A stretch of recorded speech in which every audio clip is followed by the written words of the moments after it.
Anyways, welcome to the show, man. Appreciate you taking the time. Thank you for having me. My guy me. Harrison's gonna bum rush you with the questions. Speaking to that point, is there a trait that you would say is identifiable with every shooter? Obviously, you've worked with a ton of shooters in the NBA professionally. Is there a trait that you could say, yeah, he's an elite shooter, he can be, or she could be an elite shooter because of a certain characteristic or physical attribute that they might have? Absolutely. The first thing I look for is their footwork. So like if somebody's young or older, if somebody has good footwork, it's the foundation to shooting. The second thing I look for is the mobility in their body. So if you're stern when you land and stern when you jump, that means you're going to have a good jump shot. Follow through, hand-eye coordination is very big. There's a lot of things that go into it, but I say those are the biggest keys because a lot of people, if you can't catch the ball the right way to get to the seams, you won't be able to have the shot you're looking for. And if you don't have the good footwork, you won't have the rhythm you're looking for.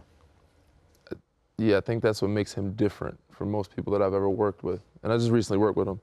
But he looks at the small details I don't think most people looked at. I mean, like micro in terms of, like, everybody's like, yo, you're built kind of. I mean, obviously everybody says you're stiff. You know what I mean? You're kind of strong. But he's like, yo, that's kind of like, you probably have to land a little differently because you're built this way. You probably have to do this different type of jump or different type of balance because you're built so, you know.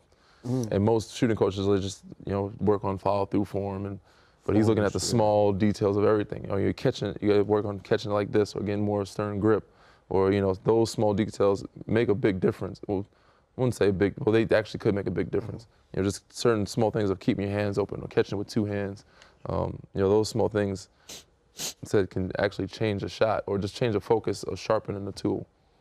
Casey, when you were working with Chris this past off season, how intense were those workouts? Because obviously it's a big year's coming up. And what was the secret? Let me know, because I might try and revitalize my career at some point. I can't give out the secrets. Can't give the recipe.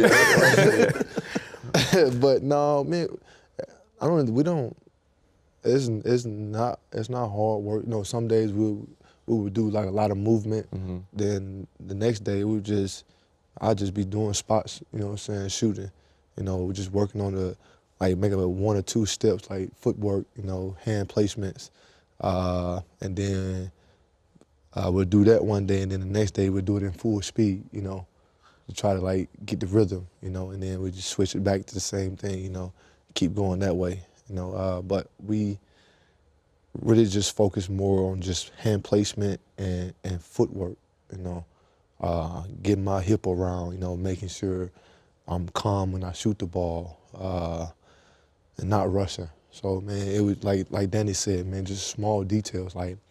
I'm never thinking about taking it, before I shoot the ball, take a deep breath. No, I would never think that, But he brought it to my attention. I'm like, man, it shuts me down and it gives me a good rhythm, the feel of the ball. So, and that's what we worked on this summer. And I think that's huge too, the fact that, like you said, it's not hard work. It's not a bunch of load or a bunch of movement or a bunch of running and jumping and 1,000 shots. It's very efficient repetitions. Yeah. It's very to the point, like, all right, this is what we're gonna work on today.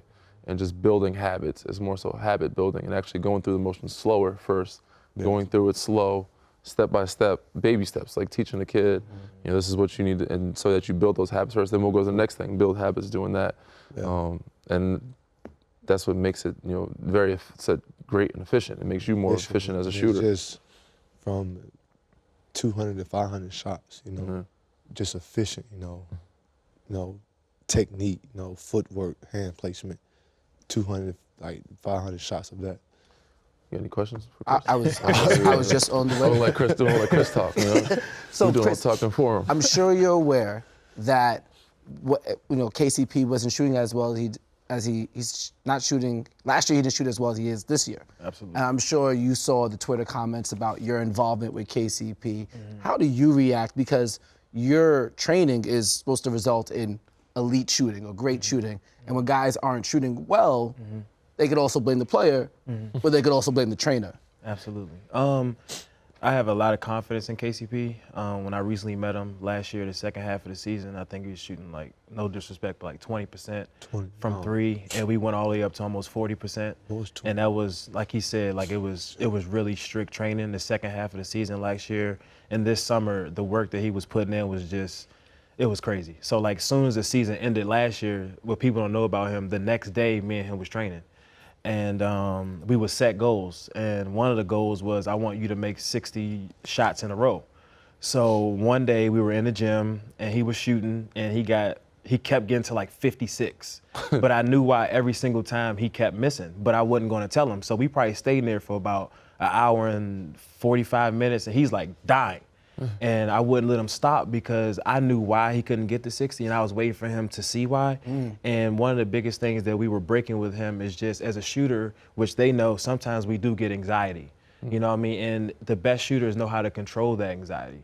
And when KCP came out and began the season shooting like that, I wasn't afraid because I knew I could fix it, and I knew he can fix it because of the work that he puts in. And I don't think a lot of people understand how much Danny shoots and how much KCP shoots. So that's why on my Twitter and on my Instagram, I was standing up for him because through thick and thin, I'm going to be there for a guy that I'm helping, not just when he's doing something good. I'm like, oh, KCP's my guy or Danny Green's my guy because I know the work they put in. So by him shooting 44% right now from three, I'm not surprised. Because I know he can shoot 47% from three. You know what I mean? Just like how Danny shoots, I think he's shooting like 38. We all know he's a 46% shooter. You know what I mean? So like that doesn't get to me.